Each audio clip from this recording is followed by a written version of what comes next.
Let us go to South Bend now, Ari. This is a big one. Texas A&M at Notre Dame. We've not seen Notre Dame play since they lost to Miami on the Sunday of Labor Day weekend. Texas A&M, meanwhile, is 2-0. They just beat Utah State badly. Marcel Reed, their quarterback, went out with an injury in this game about the same time he was probably going to come out anyway because they had the game in hand. Mike Elko, the A&M coach, has said Marcel Reed's going to be fine. He's going to play in this game.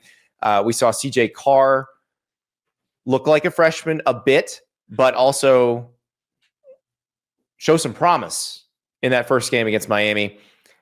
What do we think happens here? I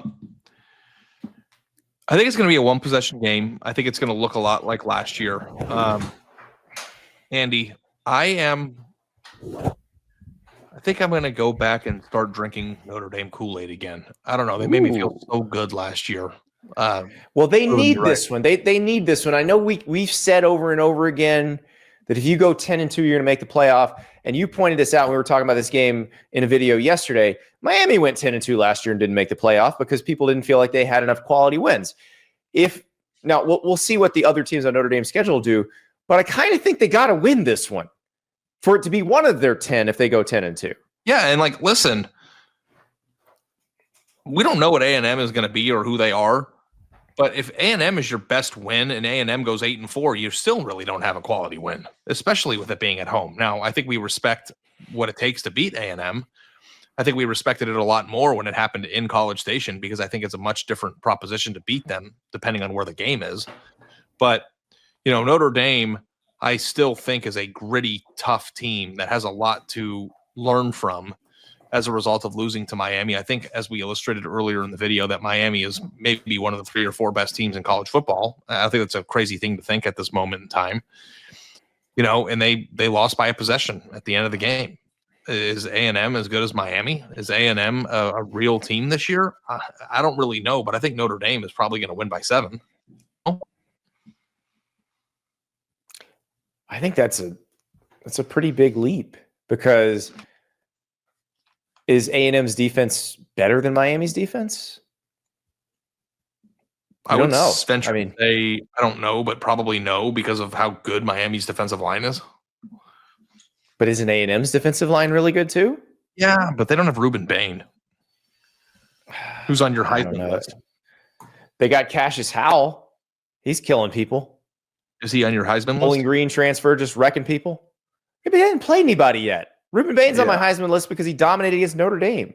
Yeah. If Cassius Howell has his breakout game here, if he wrecks this game, he deserves to be on your Heisman list.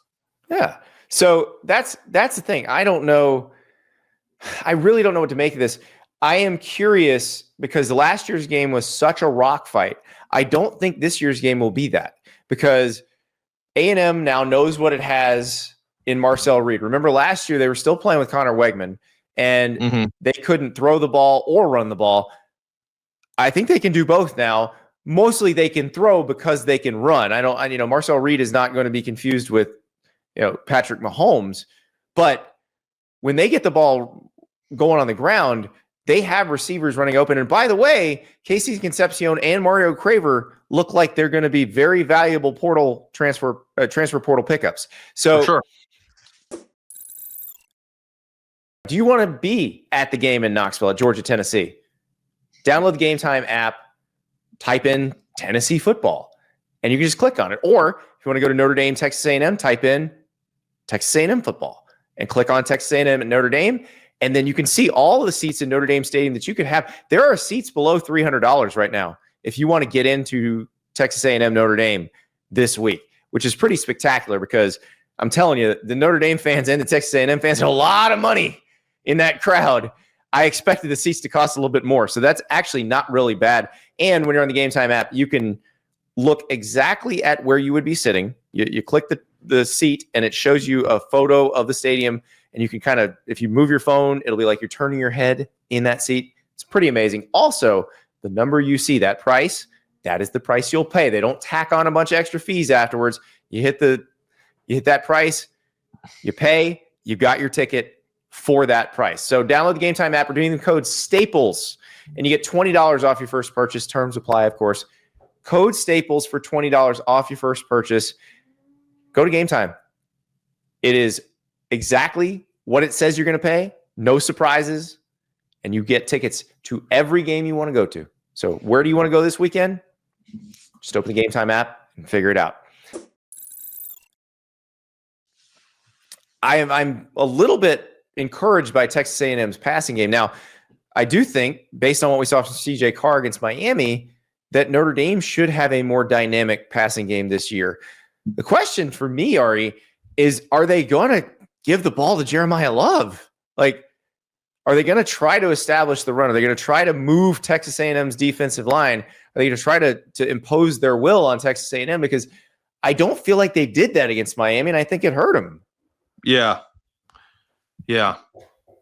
I am I think overly high on Notre Dame still. I don't know. Maybe I'm just going to look like a fool. But I love Notre Dame. I had them number 2 in my post-spring top 25. I love the offensive line. I feel like they have everything they need.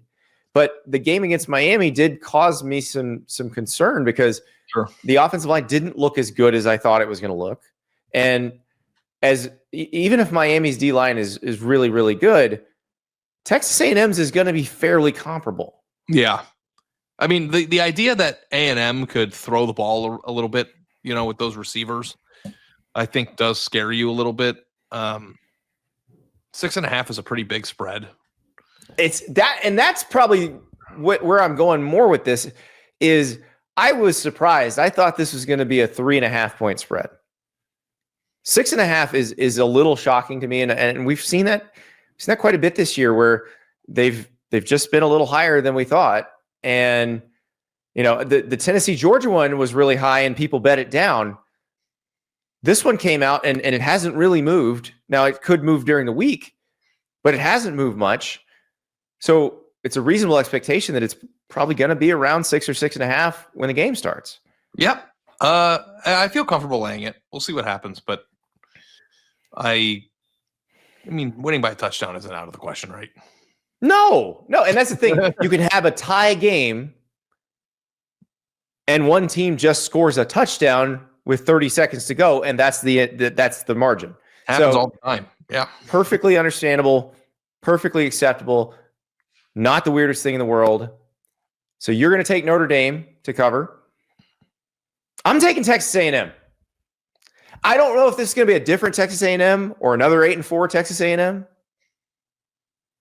but they have the capability to beat the good teams on their schedule. They have the talent. Mike Elko has said, hey, we feel better about every position room on the roster. They can beat some of these teams. I am fascinated to watch this. I think they can go to South Bend and get a win.